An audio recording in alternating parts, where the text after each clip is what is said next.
அன்பார்ந்த தோழர்களே, என் உயிரின் உயிரான விடுதலை சிறுத்தைகளே, அனைவருக்கும் வணக்கம். நாளை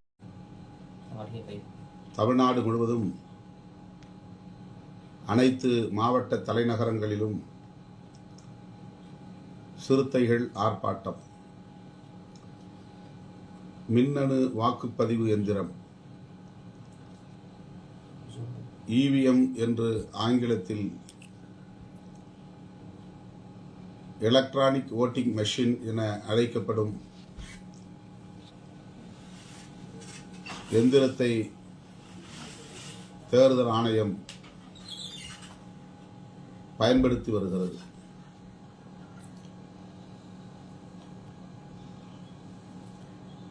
கடந்த காலங்களில் EVM அறிமுகமாவதற்கு முன்பு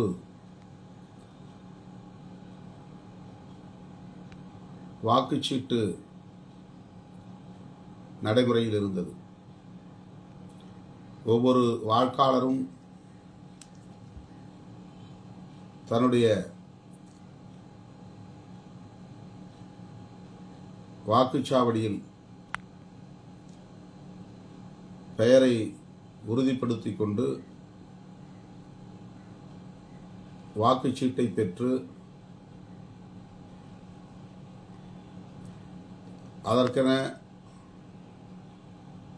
தடுக்கப்பட்டிருக்கிற மறைவிடத்திலே நின்று தாம் விரும்பிய சின்னத்திற்கு வாக்களித்து அதனை மடித்து வாக்குப்பெட்டியில் போடுவது நடைமுறையில் இருந்தது. அதுதான் பேலட் பேப்பர் சிஸ்டம். ஒவ்வொரு வாக்காளருக்கும் அந்த வாக்குச்சாவடியில் பணிபுரியும் அதிகாரிகள் வாக்காளரின் பெயரை வாக்காளர் பட்டியலில் இடம்பெற்றிருக்கிறதா என்று உறுதி செய்த பின்னர் அவர்தான் அந்த வாக்காளர் என்பதை வாக்காளர் அடையாள அட்டையுடன் பொருத்தி பார்த்து உறுதி செய்த பின்னர் அவருக்கு ஒரு வாக்குச்சீட்டை கிழித்து கொடுப்பார். அதிலே எல்லா வேட்பாளர்களின் போட்டியிடக்கூடிய அனைத்து வேட்பாளர்களின் பெயர்களும் சின்னங்களும் இடம்பெற்றிருக்கும். அந்த வாக்குச்சீட்டில் தான் விரும்புகிற சின்னத்திலே முத்திரை பதித்து, அதற்கென்று தனியே ஒரு முத்திரை இருக்கும். ஸ்டாம்ப் பேட், மை ஊற்றப்பட்ட முத்திரை பதிப்பதற்கான மை ஊற்றப்பட்ட பெட்டி, வாக்கை பதிவு செய்வதற்கான முத்திரையை தொட்டு மையால் வாக்குச்சீட்டிலே தாம் விரும்பும் சின்னத்திலே பதிவு செய்கிற முறைதான் கடந்த காலங்களில் இருந்தது என்பதை நாம் அறிவோம். புதிய தலைமுறையினருக்கு அது தெரியாது.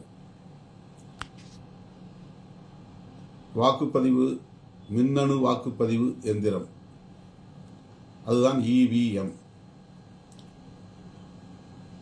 அதற்கு இப்போது கடுமையான எதிர்ப்பு இந்திய அளவில் எழுந்துள்ளது.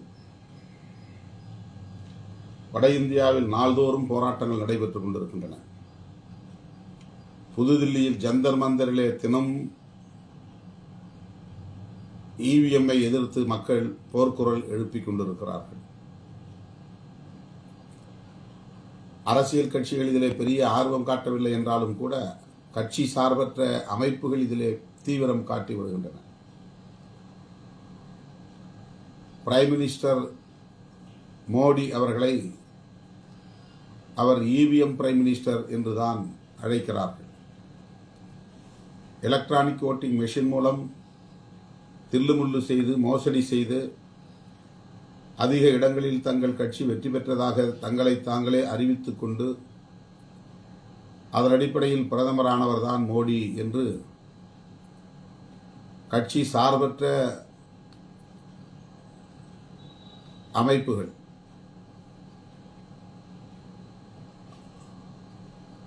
NGOs மற்றும் மனித உரிமை அமைப்புகள் என பலரும் களத்திலே இறங்கி தீவிரமாக போராடி வருகிறார்கள். EVM என்கிற இந்த மின்னணு வாக்குப்பதிவு எந்திரத்தில் வாக்காளர்கள் தாம் விரும்பிய சின்னத்திலே வாக்களித்துவிட்டு அது தனது வேட்பாளருக்குத்தான் போய் சேரும் என்ற நம்பிக்கையோடு வெளியே வருகிறார்கள். வாக்குச்சீட்டு முறை தாம் யாருக்கு வாக்களித்தோம் என்பதை உறுதி செய்கிறது. நமது கண்ணுக்கு நேராகவே நாம் இன்னாருக்குத்தான் வாக்களித்தோம் என்று பார்த்து அதை மடித்து போட்டு விட்டு வருகிறோம். ஆனால் மின்னணு வாக்குப்பதிவு எந்திரத்தில் நாம் விரும்புகிற சின்னத்தில் விரலை வைத்து அழுத்தி வாக்கை பதிவு செய்தாலும் கூட அது அதே சின்னத்திற்குரிய பட்டியலில்தான் போய் சேர்ந்தது என்று சொல்லுவதற்கு உத்தரவாதம் இல்லை. விளையாட்டு என்பது இன்றைக்கு ஆட்டி படைக்கிறது. அதில் என்ன வகையான மோசடிகளையும் செய்ய முடியும். ஒருவருக்கு நாம் வாக்களித்தால் அந்த வாக்கு இன்னொருவரின் கணக்கிலே போய் சேர வாய்ப்பு இருக்கிறது. அப்படி அதிலே தில்லுமுள்ளு செய்ய வாய்ப்பு இருக்கிறது. இதனை பல வல்லுநர்கள் நிரூபித்து காட்டியிருக்கிறார்கள். அண்மையிலே நாடாளுமன்றத்தில் மக்களவையில் பிரதமர் மோடி அவர்கள் ஆற்றிய உரையில் அவர் ஒன்றை அழுத்தமாக குறிப்பிடுகிறார். காங்கிரஸ்காரர்களையும் எதிர்க்கட்சிக்காரர்களையும் பார்த்து நக்கல் அடித்தார். நீங்களெல்லாம் ஒரு தீர்மானத்தோடு தான் இருக்கிறீர்கள், எதிர்க்கட்சி வரிசையிலேயே தொடர்ந்து அமர்வது என்று நீங்களே முடிவெடுத்து விட்டீர்கள் என்று நையாண்டி செய்தார். ஒருபடி மேலே போய் காங்கிரஸ் கட்சிக்காரர்களை நீங்கள் அதைவிட பெரிய சாதனைகளை செய்ய விரும்புகிறீர்கள், இப்போது அமர்ந்திருக்கிற இடத்தை விட உயரமான இடத்திலே அமர ஆசைப்படுகிறீர்கள் என்று அவர் நையாண்டி செய்ததோடு அந்த உயரமான இடம் எது என்பதையும் தன் பேச்சிலேயே பதிவு செய்தார். இப்போது மக்களவையிலே எதிர்க்கட்சி வரிசையிலே அமர்ந்திருக்கிறீர்கள். அடுத்த தேர்தலுக்கு பிறகு நீங்கள் இதைவிட உயரமான இடத்திலே அமரப்போகிறீர்கள் என்றால் கேலரியில் உட்காரப்போகிறீர்கள், பார்வையாளர் மாடத்தில் அமரப்போகிறீர்கள் என்று நக்கலடித்தார். அப்படி சொன்னதோடு மட்டுமில்லாமல் பாரதிய ஜனதா கட்சி அதன் தலைமையிலான கூட்டணி 400 இடங்களில் வெற்றி பெறும் என்றும், அந்த 400இல் பாரதிய ஜனதா கட்சி மட்டும் 370 இடங்களில் வெற்றி பெறும் என்றும் அடித்து சொன்னார். இதுதான் இன்றைக்கு ஜனநாயக சக்திகளிடையே பெரும் கொந்தளிப்பை ஏற்படுத்தி இருக்கிறது. எந்த நம்பிக்கையிலே பிரதமர் மோடி இதை சொன்னார்? வெறும் தேர்தலுக்கான ஒரு உரையாக அது இல்லை. எதிர்க்கட்சிகளை நக்கலடிப்பதற்காக மட்டும் அதை சொன்னதாக கருத முடியாது. ஏதோ சூது இருக்கிறது, சூழ்ச்சி இருக்கிறது, திட்டமிட்ட சதி இருக்கிறது. அந்த நம்பிக்கையில் தான் அவர் வெளிப்படுத்தி இருக்கிறார் என்று இன்றைக்கு இவிஎம்முக்கு எதிராக போராடக்கூடியவர்கள்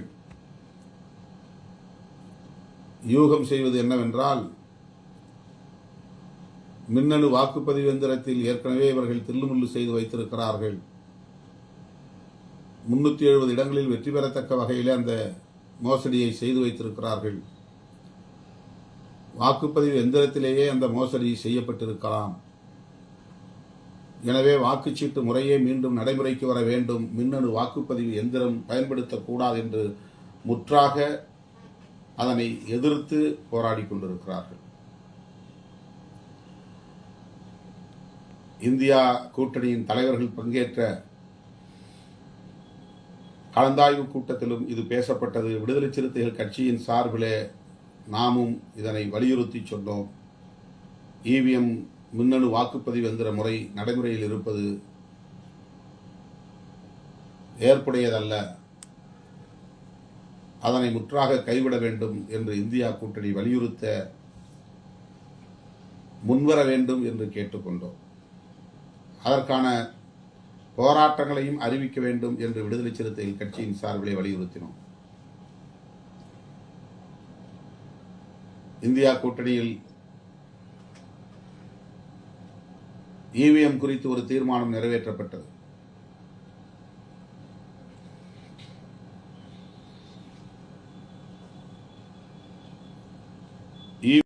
வாக்குப்பதிவு எந்திரத்தை பயன்படுத்திக் கொள்ளலாம். ஆனால் 100 விழுக்காடு விவிபேட் என்று சொல்லப்படக்கூடிய ஒப்புகை சீட்டையும் வாக்குப்பதிவு எந்திரத்தோடு இணைத்து அளிக்க வேண்டும்.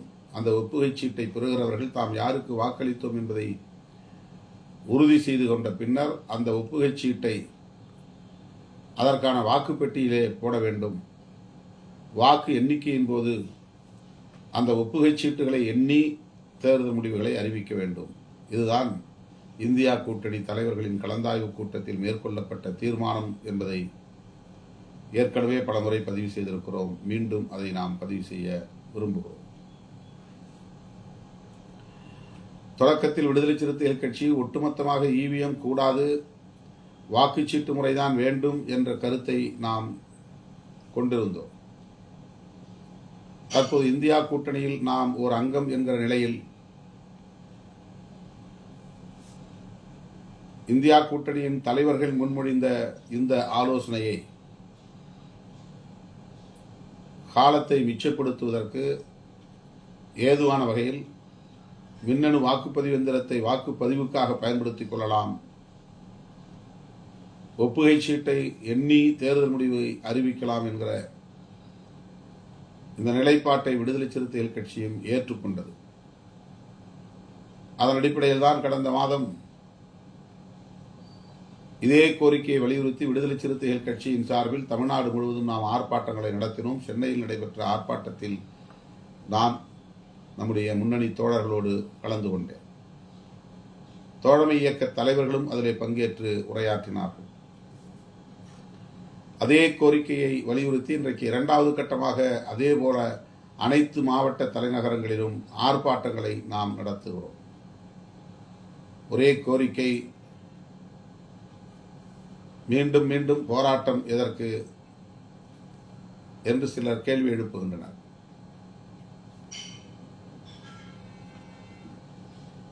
ஒரு முறை கூடி களைவதால் ஆட்சியாளர்களை நாம் பணியை செய்துவிட முடியாது. விவசாயிகளின் போராட்டம் நமக்கு ஒரு படிப்பினை. ஓராண்டுக்கு மேல் தொடர்ந்து போராடியதன் விளைவாகத்தான் விவசாய சட்டங்கள், வேளாண் சட்டங்கள் அனைத்தும் திரும்ப பெறப்பட்டன என்பது இந்திய அரசியல் வரலாற்றில் பொன்னெழுத்துக்களால் பொறிக்கப்பட வேண்டிய ஒரு வரலாற்று போராகும். தலைக்கு மேல் போய்விட்டது, எல்லாம் கைமீறி போய்விட்டது, இனிமேல் என்ன செய்ய முடியும் என்று கருதாமல் தங்களுடைய கோரிக்கை வெல்லும் வரை விடமாட்டோம்,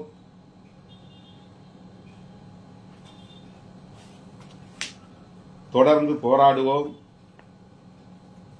அரசை பணிய வைப்போம் என்று மிகவும் உறுதியாக நின்று விவசாயிகள் மாபெரும் போராட்டத்தை ஒரு யுகப் புரட்சி என நடத்தி வெற்றி கண்டார்கள். அது மிகப்பெரிய சாதனை.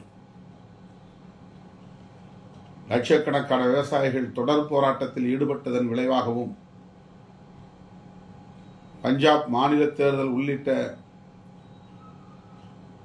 பல மாநிலங்களில் நடைபெற்ற இடைத்தேர்தல் நெருங்கி வந்த நிலையிலும்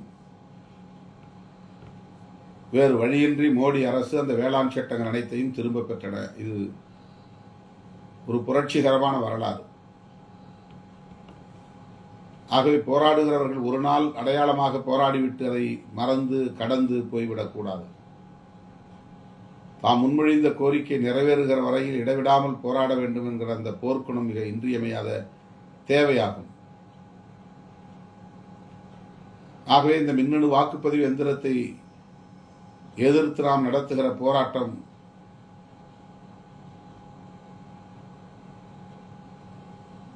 ஒரே நாளில் வெற்றியை பெற்றுவிடாது. தொடர்ந்து அடுத்தடுத்து நாம் போராட கடமைப்பட்டவர்களாக இருக்கிறோம். ஆகவேதான் மீண்டும் அதே கோரிக்கைகளை வலியுறுத்தி இரண்டாவது கட்டமாக இந்த போராட்டத்தை தமிழ்நாடு முழுவதும் நடத்துவது என்று தீர்மானித்திருக்கிறோம். கோரிக்கை: மின்னணு வாக்குப்பதிவு எந்திரம் வேண்டும், காலத்தை மிச்சப்படுத்துவதற்காக. ஆனால் 100 விழுக்காடு அங்கொன்றும் இங்கொன்றும் என்று இவிஎம்ஐ விவிபேட் என்கிற முறையை வைக்காமல் ஒரு தொகுதியில 12 லட்சங்களில் இருந்து 15 லட்சம் அல்லது 25 லட்சம் வரையில் வாக்காளர்கள் உள்ளனர் நாடாளுமன்ற தொகுதிகளில்.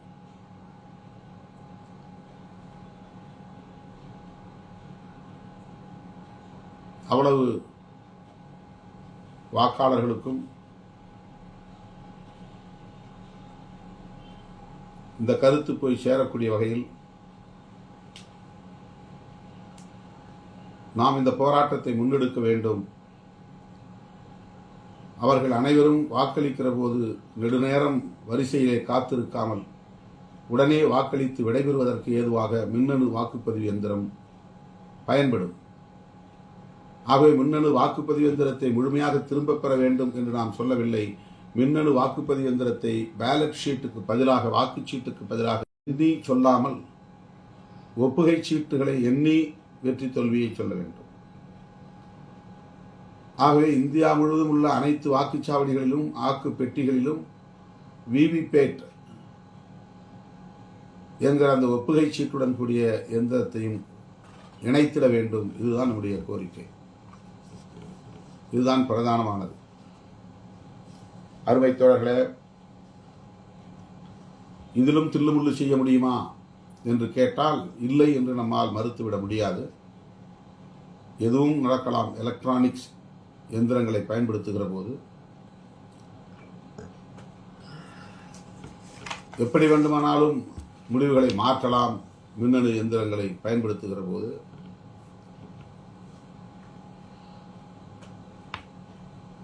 அதிகாரிகளின் துணையோடு அதில் எத்தகைய தில்லுமுள்ளு வேலைகளையும் செய்து முடிக்கலாம், நிறைவேற்ற முடியும்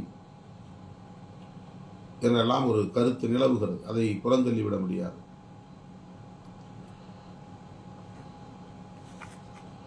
ஆனால் இன்றைக்கு குடிநீர்,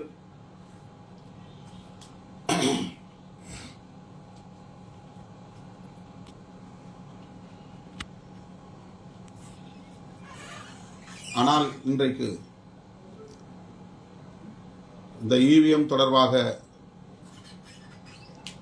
போதிய விழிப்புணர்வு மக்களிடையே இல்லை என்பதனால், அதில் எத்தகைய மோசடிகளை செய்ய முடியும் என்பதை பற்றிய விழிப்புணர்வு இல்லை என்பதனால் இதை மக்களிடத்திலே கொண்டு போய் சேர்க்க வேண்டும். மக்களை வெகுவாக வீதிக்கு திரட்டி வர வேண்டும்.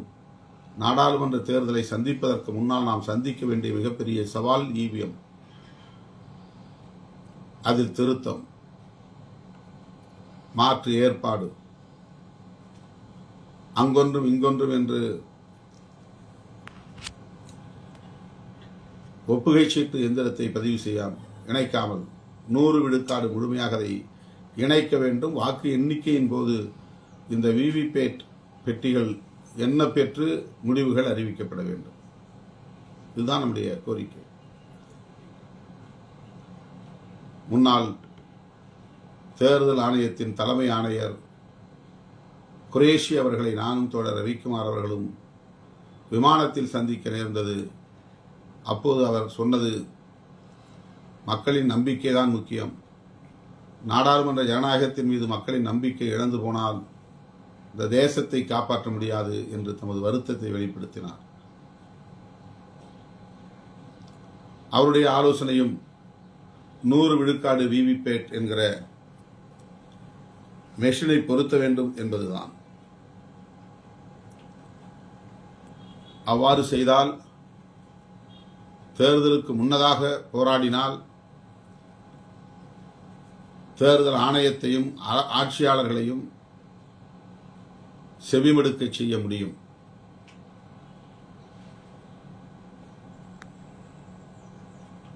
அதை வலியுறுத்தக்கூடிய வகையில்தான் 23ஆம் தேதி தமிழ்நாடு முழுவதும் அனைத்து மாவட்ட தலைநகரங்களிலும் அதே கோரிக்கையை நாம் முன்னிறுத்தி போராட்டத்தை இரண்டாவது கட்டமாக ஒருங்கிணைக்கிறோம்.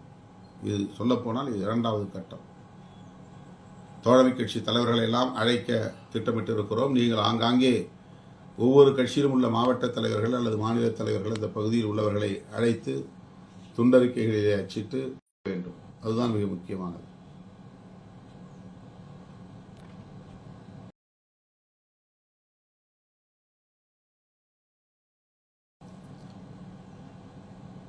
மாவட்ட அளவிலான இந்த ஆர்ப்பாட்டத்தில் கட்சி மாவட்டங்களின் அடிப்படையில் ஒருங்கிணைக்கக்கூடாது. ஒருங்கிணைந்த மாவட்டத்தின் அடிப்படையில் தான் ஒருங்கிணைக்க வேண்டும்.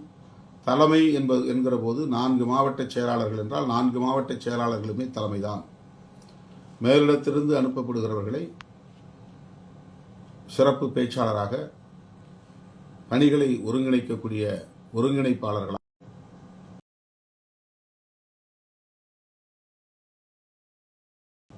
அதன் அடிப்படையில் நிகழ்ச்சிகளை ஒருங்கிணைக்க வேண்டும். தோழமை கட்சி தலைவர்களின் பெயர்களையும் துண்டறிக்கைகளில் சுவரொட்டிகளில் அச்சிட்டு இந்த ஓரிரு நாள் இடைவெளியில் மக்களை திரட்டி மாபெரும் ஆர்ப்பாட்டங்களை நடத்த வேண்டும். ஒரே இடத்தில் சென்னையில், தலைநகர் சென்னையில் மட்டும் நடத்தினால் உழைக்கிற மக்களிடையே இது போய் வெகுவாக சேராது, எந்த தாக்கத்தையும் ஏற்படுத்தாது. வட இந்திய மாநிலங்களில் எப்படி தீவிரமாக போராடுகிறார்களோ அதை போல தென்னிந்திய மாநிலங்களிலும் ஜனநாயக சக்திகள் அனைவரும் ஒருங்கிணைந்து போராட வேண்டியிருக்கிறது. அந்த போராட்ட உணர்வை பற்ற வைக்கும் நோக்கில்தான் இந்த ஆர்ப்பாட்டங்களை நாம் ஒருங்கிணைத்திருக்கிறோம். எனவே அருமை தோழர்களே, பின்வரும் பட்டியலில் கண்டவாறு இந்த ஆர்ப்பாட்டத்தில் சிறப்பு பேச்சாளர்கள் மற்றும் ஒருங்கிணைப்பாளர்கள் யார் யார் என்பதை இப்போது நான் அறிவிக்க இருக்கிறேன். அதன்படி நீங்கள் உரிய பொறுப்பாளர்களோடு தொடர்பு கொண்டு அல்லது மேலிட பொறுப்பாளர்களோடு தொடர்பு கொண்டு நிகழ்ச்சிகளை ஒருங்கிணைக்க வேண்டும். ஆங்காங்கே காவல்துறையினரின் 1 மணிக்கு உள்ளாக ஆர்ப்பாட்டங்களை முடிக்க வேண்டும். சரியாக 10 மணிக்கு தொடங்கி சரியாக 1 மணிக்கு ஆர்ப்பாட்டங்களை முடித்துக் கொள்ள வேண்டும் என்று நான் கேட்டுக்கொள்கிறேன். வாக்குப்பதிவு எந்திரங்களில் மோசடி செய்ய பாஜக அரசு சதியா? இந்திய தேர்தல் ஆணையமே நேர்மையான தேர்தலை உறுதிப்படுத்து. தமிழ்நாடு முழுவதும் சிறுத்தைகளின் ஆர்ப்பாட்டம். பிப்ரவரி 23 அன்று விடுதலை சிறுத்தைகள் ஆர்ப்பாட்டம். அதிலே பங்கேற்கக்கூடிய மாநில பொறுப்பாளர்கள் மற்றும் ஒருங்கிணைப்பாளர்கள் யார் யார் என்பதை நான் அறிவிக்க கடமைப்பட்டிருக்கிறேன். சென்னையை பொறுத்தவரையில் அருகிலே உள்ள அண்டையிலே உள்ள திருவள்ளூர், செங்கல்பட்டு, காஞ்சிபுரம் ஆகிய 4 மாவட்டங்களை சார்ந்த தோழர்களும் சென்னைக்கு வர வேண்டும். சரியாக 10 மணிக்கு ஆர்ப்பாட்டம் தொடங்கிவிடும்.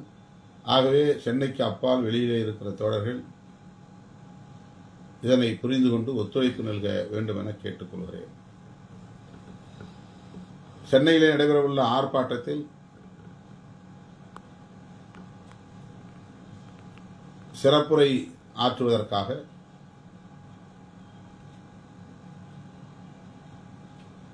மூன்று பேர் நியமிக்கப்பட்டிருக்கிறார்கள். ஒன்று தலைவர் என்கிற முறையில் நான், 2வது சட்டமன்ற உறுப்பினர் SS பாலாஜி, 3வது சட்டமன்ற உறுப்பினர் பனையூர் பாபு. இதை ஒருங்கிணைக்க வேண்டிய பொறுப்பு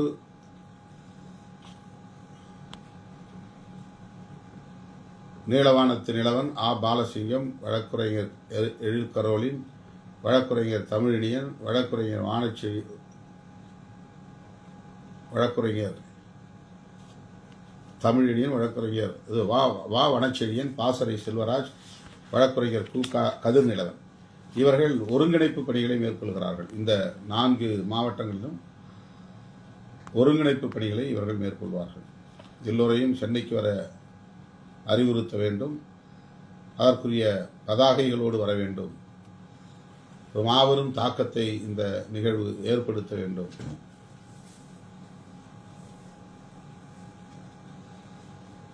ஆகவே இந்த 4 மாவட்டங்களுக்குமான தலைவர் இந்த ஆர்ப்பாட்டத்தை முன்னின்று நடத்தக்கூடிய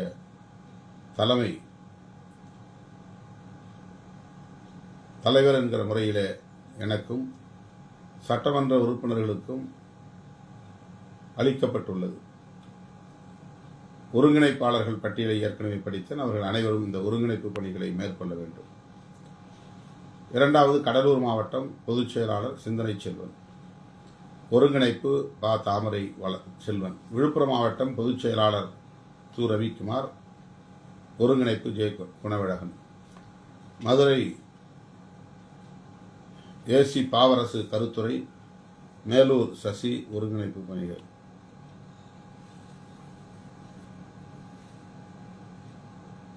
சிவகங்கை மாவட்டம் பே. ஆற்றலரசு சா. பெரியசாமி, ஒருங்கிணைப்பு பணிகளை மேற்கொள்கிறவர். தருமபுரியில் தகடூர்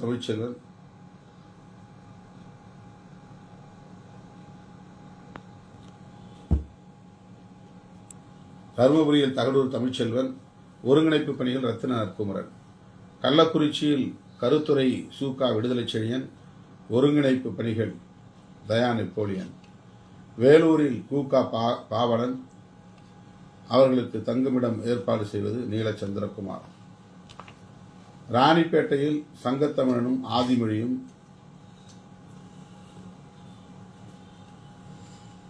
உரையாற்ற இருக்கிறார்கள். சங்கத்தமிழன், ஆதிமொழி ஆகியோர் கருத்துரை வழங்க இருக்கிறார்கள். கௌதமன் கோபு ஒருங்கிணைப்பு பணிகளை மேற்கொள்வார். ராமநாதபுரம் மு. கலைவேந்தன், ஒருங்கிணைப்பு அப்துல் நாசர். திருவாரூர் வேலு குணவேந்தன், ஒருங்கிணைப்பு NT இடிமுரசு. கிருஷ்ணகிரி வழக்குரைஞர் ரஜினிகாந்த், ஒருங்கிணைப்பு பணிகளை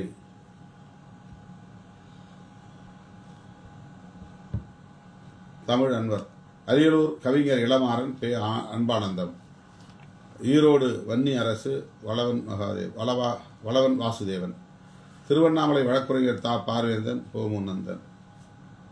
தேனி இரா. தமிழ்வாணன், இரா. பாண்டியம்மாள்.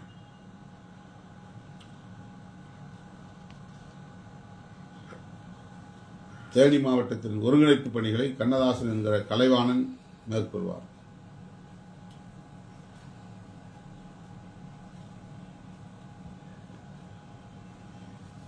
கோவை சிபிச்சந்தர், நாசா இளவரசன். திருப்பத்தூர் கி. கோவேந்தன், அசோகன். நாகை ஆலூர் ஷானவாஸ் MLA, ஆக்கூர் செல்வராஜ். திண்டுக்கல் வழக்குரைஞர் வில்லவன் கோதை, தா. மாலின். விருதுநகர் மோ. எல்லாளன், கரும்பாலை போஸ். தஞ்சாவூர் குடந்தை தமிழினி, நா. இளஞ்சென்றன். திருச்சிராப்பள்ளி புதுவை பாவாணன், ஜே. தங்கதுரை.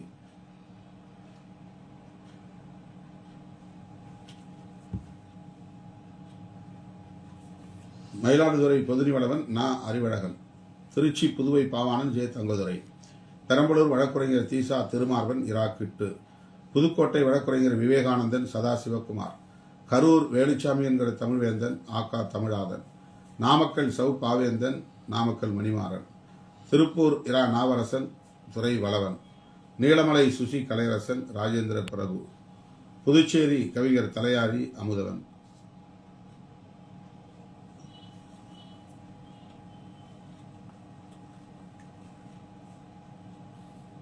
புதுச்சேரி கவிஞர் தலையாரி. காரைக்கால் இரா. வணங்காமுடி, காரை செந்தமிழ் செல்வன். சேலம் இளஞ்சேக்குவேரா, வழக்குரைஞர் இமயவரம்பன். தூத்துக்குடி ஆ. செல்லப்பாண்டியன், முரசு தமிழப்பன். நெல்லை வழக்குரைஞர் இன்குலாப், களக்காடு சுந்தர். கன்னியாகுமரி சோசு தமிழியன், அகலவன்.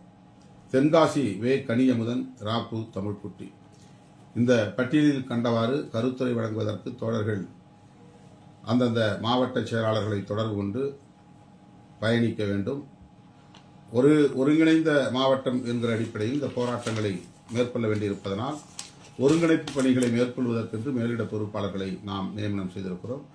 இவர்களுடைய முக்கியமான வேலை, ஒரு மாவட்டம் 5 அல்லது 6ஆக பிரிக்கப்பட்டுள்ள நிலையில் அவர்கள் அனைவரையும் ஒருங்கிணைத்து துண்டறிக்கை அச்சிடுவது, சுவரொட்டி அச்சிடுவது, போராட்டங்களை பெரிய அளவிலே ஒருங்கிணைப்பது போன்ற பணிகளை எல்லாம் ஒருங்கிணைப்பாளர்கள் என்று அறிவிக்கப்பட்டுள்ள அனைவருக்கும் உள்ளது. அந்தந்த மாவட்டத்தில் மாவட்ட செயலாளர்களை தொடர்பு கொண்டு இந்த பணிகளை மேற்கொள்ள வேண்டும் என்று நான் கேட்டுக்கொள்கிறேன். இது மிக மிக முக்கியமான ஒரு காலகட்டம். இவிஎம்ஐ தடுக்காவிட்டால் மோடி பிரதமராவதை யாராலும் தடுக்க முடியாது என்றுதான் வட இந்திய வாக்காளர்கள் பொதுமக்கள் கருதுகிறார்கள். தென்னிந்தியாவிலே அத்தகைய விழிப்புணர்வு இன்னும் உருவாகவில்லை. போராட்டம் அது குறித்து வெடிக்கவில்லை. எனக்கு தெரிந்து இவிஎம்ஐ எதிர்த்து முதலில் போராட்டத்தை நடத்தியது விடுதலை சிறுத்தைகள் கட்சி. இப்போது அதே கோரிக்கை வலியுறுத்தி இரண்டாவது கட்டமாக இந்த போராட்டத்தை நாம் நடத்துகிறோம். எனவே இதனை இரண்டாம் கட்ட போராட்டம் என்று கூட நாம் புரிந்து கொள்ளலாம்.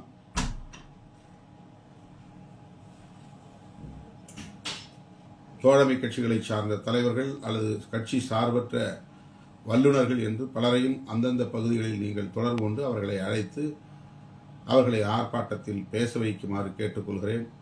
இந்த ஆர்ப்பாட்டம் மிகவும் முக்கியத்துவம் வாய்ந்தது என்று மீண்டும் மீண்டும் நான் வலியுறுத்தி சொல்ல கடமைப்பட்டிருக்கிறேன். நாம் பற்ற வைக்கும் தீ நாடெங்கிலும் பரவட்டும், குறிப்பாக தென்னிந்தியாவில் ஒரு தாக்கத்தை ஏற்படுத்தட்டும். இவிஎம் தொடர்பாக தேர்தல் ஆணையரை நாம் மீண்டும் சந்தித்து பேச திட்டமிட்டிருக்கிறோம். நேற்று புதுதில்லிக்கு நாம் போயிருந்தோம். முன்னாள் குடியரசுத் தலைவர் ராம்நாத் கோவிந்த் அவர்களை சந்தித்து ஒரே நாடு ஒரே தேர்தல் என்கிற நிலைப்பாட்டை முற்றாக கைவிட வேண்டும் என்று வலியுறுத்தி அதற்கான காரணங்களை எல்லாம் விளக்கியிருக்கிறோம். புரட்சியாளர் அம்பேத்கர் அவர்கள் அரசியல் நிர்ணய சபையிலே உரையாற்றுகிற போது இந்த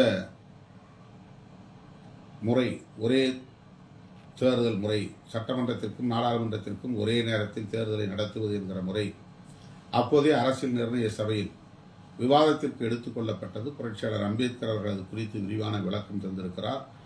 இந்த நடைமுறை நாடாளுமன்ற ஜனநாயகத்தை முற்றாக சிதைத்துவிடும். இந்த நடைமுறை அரசமைப்பு சட்டத்தையே நீர்த்து போக செய்துவிடும்.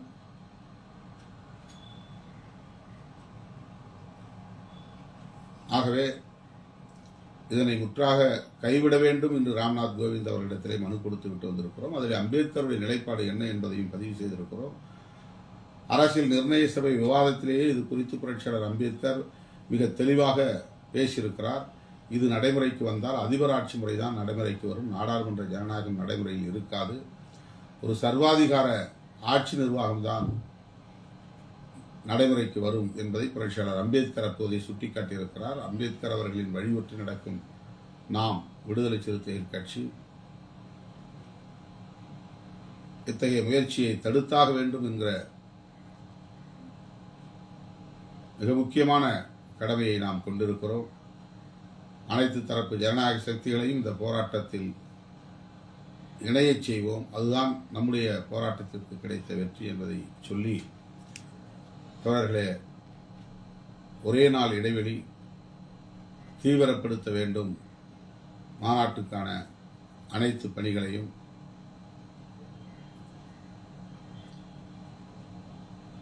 இது மிக மிக முக்கியமான நெருக்கடியான ஒரு காலகட்டம் என்பதை மறுபடியும் நான் சொல்ல கடமைப்பட்டிருக்கிறேன்.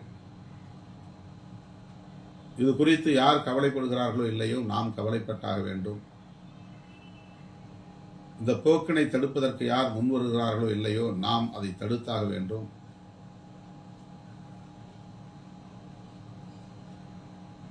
ஆகவே அந்த பொறுப்புணர்வோடு நாம் இந்த ஆர்ப்பாட்டத்தில் இரண்டாவது கட்டமாக நடைபெறுகிற ஆர்ப்பாட்டத்தில் அனைவரும் பங்கேற்போம், நாட்டில் மிகப்பெரிய தாக்கத்தை ஏற்படுத்துவோம் என்று சொல்லி, நேற்று நள்ளிரவுக்கு மேல் நான் வீடு வந்து சேர்ந்தேன். இரவு 3 மணிக்கு மேல். காலையில் 6:30 மணி அளவிலே நான் எழுந்துவிட்டேன். தொடர்ந்து பயணங்களில் இருப்பதனால் மறுசீரமைப்பு நடவடிக்கைகளில் போதிய கவனம் செலுத்த இயலவில்லை. ஆங்காங்கே தோழர்கள் தலைமையின் வழிகாட்டுதலையும் மீறி சமூக ஊடகங்களில் சர்ச்சைக்குரிய கருத்துக்களை பதிவு செய்வது, உட்கட்சி பிரச்சனைகளை பதிவு செய்வது என்பது ஆங்காங்கே அங்கொன்றும் இங்கொன்றுமாக நடக்கிறது. ராணிப்பேட்டை மாவட்டத்தில், மேற்கு மாவட்டத்தில் பிரபுதாஸ் மாவட்ட செயலாளர், அவருக்கு நெருக்கடி தரக்கூடிய வகையிலே பாக்கியராஜ், நாகராஜ் போன்றோர் நடந்து கொண்டது வேதனை அளிக்கிறது. ஏற்கனவே அவர்களை அழைத்து அறிவுறுத்தி அனுப்பியிருந்தும் கூட மீண்டும் மீண்டும் சமூக வலைத்தளங்களில் இது போன்ற பதிவுகளை வெளியிடுவது, உட்கட்சி விவகாரங்களை வெளியிடுவது கடும் தண்டனைக்குரியதாகும். கட்சியின் தலைமை என்ன நிலைப்பாடு எடுத்திருக்கிறது என்பதை பொறுத்துதான் அனைவரும் சேர்ந்து இயங்க வேண்டும். அதுதான் மிக முக்கியமானது. ஆகவே தனிநபர் முரண்பாடுகளையோ உட்கட்சி முரண்பாடுகளையோ எக்காரணத்தை முன்னிட்டும் சமூக வலைத்தளங்களில் பதிவு செய்யக்கூடாது என்று மீண்டும் மீண்டும் வலியுறுத்துகிறேன். தேர்தல் நெருங்குகிற சூழலில் நம்முடைய நாக்கை தூண்டிவிடுவார்கள், வாயை கிளறுவார்கள்.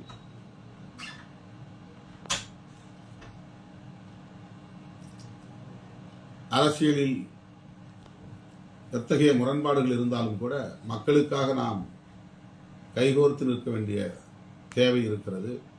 இதையெல்லாம் கருத்தில் கொண்டு தோழர்கள் சமூக ஊடக தளங்களில் தேவையற்ற பதிவுகளை செய்ய வேண்டாம். அதுவும் தேர்தல் நேரம். நம்முடைய எதிரிகள், கொள்கை பகைவர்கள் அதை ஊதி பெருக்கி திமுக கூட்டணிக்குள்ளேயே சலசலப்பை ஏற்படுத்த முயற்சிப்பார்கள். அதற்கு நாம் ஒருபோதும் இடம் கொடுக்கக்கூடாது. அதற்கு ஏற்ப நாம் மக்களை அணிதிரட்டி போராட வேண்டும்.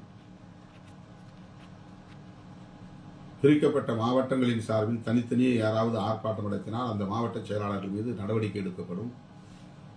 ஒருங்கிணைந்த செயல் திட்டத்தை தருவதற்கு காரணம் நீங்கள் ஒற்றுமையாக செயல்பட வேண்டும் என்பதற்காகத்தான். தலைமையில் மாவட்ட செயலாளர்கள் 3 பேரோ 4 பேரோ 5 பேரோ அவ்வளவு பேரையும் தலைமை என்று போட்டுக்கொள்ள வேண்டும். முன்னிலையில் அந்த பகுதியில் இருக்கிற மண்டல பொறுப்பாளர்கள், மாநில பொறுப்பாளர்களின் பெயர்களை பதிவு செய்யலாம்.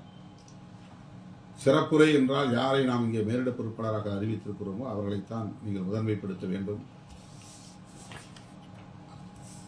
ஒருங்கிணைப்பு பணிகளை மேற்கொள்கிறவர்களும் இந்த ஆர்ப்பாட்டங்களில் பங்கேற்று உரையாற்ற வேண்டும். ஆகவே இந்த மின்னணு வாக்குப்பதிவு எந்திரத்தை 100 விழுக்காடு ஒப்புகை சீட்டுடன் இணைக்க வேண்டும் என்கிற போராட்டத்தை நாம் வெற்றிகரமாக நடத்துவோம். தேர்தல் நேரத்தில் தேர்தல் வேலையை பார்க்காமல் போராடுகிற வேலையை பார்க்கிறது விடுதலை சிறுத்தைகள் என்று கூட இதையும் சிலர் ஏகடியும் செய்யலாம்.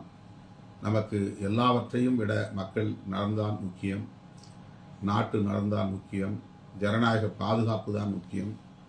ஆகவே ஜனநாயகத்தை பாதுகாக்க வேண்டுமானால் அரசமைப்பு சட்டத்தை பாதுகாக்க வேண்டும். அரசமைப்பு சட்டத்தை பாதுகாக்க வேண்டுமானால் அரசமைப்பு சட்டத்தில் உள்ள ஜனநாயக விழுமியங்களான நீதி, சுதந்திரம், சமத்துவம், சகோதரத்துவம் என்கிற அந்த மாண்புகளை பாதுகாக்க வேண்டும். அவற்றுக்கெல்லாம் நேர் எதிராக இன்றைக்கு மோடி அரசு செயல்பட்டு வருகிறது. எனவே இவை அனைத்தையும் நாம் பாதுகாக்க வேண்டுமானால் மோடி அரசை தூக்கி எறிய வேண்டும். மோடி அரசை தூக்கி எறிய வேண்டுமானால் இவிஎம் மெஷின் தனித்து இயங்குவதற்கு அனுமதிக்கக்கூடாது. அதனோடு விவிபிஏடி என்று சொல்லப்படக்கூடிய ஒப்புகை சீட்டு எந்திரத்தை இணைக்க வேண்டும். ஒப்புகை சீட்டுகளை எண்ணி தேர்தல் முடிவுகளை அறிவிக்க வேண்டும் என்கிற இந்த கோரிக்கையை நாம் உரத்து பேசுவோம். நாடு முழுவதும் எதிரொலிக்க செய்வோம். ஆட்சியாளர்களை, அதிகார வர்க்கத்தினரை பணியச் செய்வோம் என்று சொல்லி என் உயிரின் உயிரான சிறுத்தைகளுக்கு நன்றி கூறி முடிக்கிறேன். நன்றி, வணக்கம்.